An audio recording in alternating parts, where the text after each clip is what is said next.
Hello mga ate and kuya, for today's video ay gagawa tayo ng lumpiang Shanghai.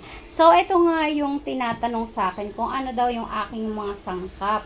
So ito na at i-reveal na ng ate nyo. Una nga ay meron ako ditong kalahating kilong giniling. Ito ay akin ng pinapakuluan. Kasi nga ayoko na yung pag naluluto ay hilaw sa loob. So gusto ko luto na siya bago ko pa siya balutin at iprito ulit.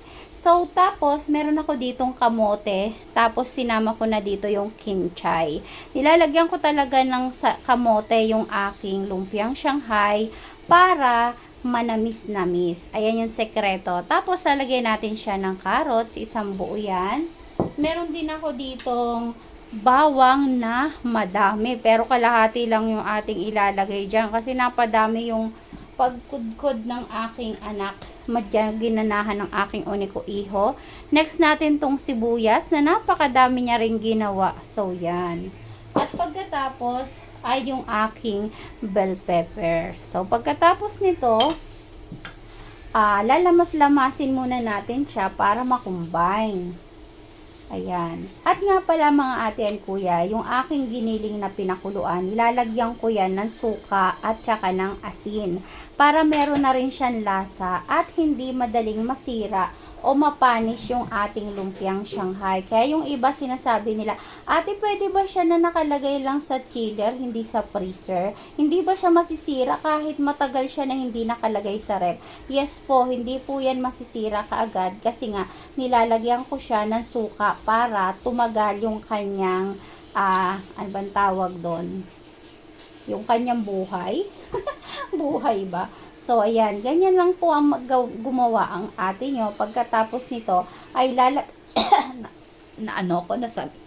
nasamid ako sa paminta. So, tapos nilalagyan ko siya ng oyster sauce, isang pack. Sabi naman ng iba, ate, ba't mo sinasabi yung ingredients mo? Eh, dinalaman na nila yan. Ayun nga yung purpose ko, mga ate and kuya. Kaya ako nagbablog para maraming mas matuto o makaalam sa pagluluto para hindi lang tayo yung marunong magluto, 'di ba? Sharing is caring nga, 'di ba?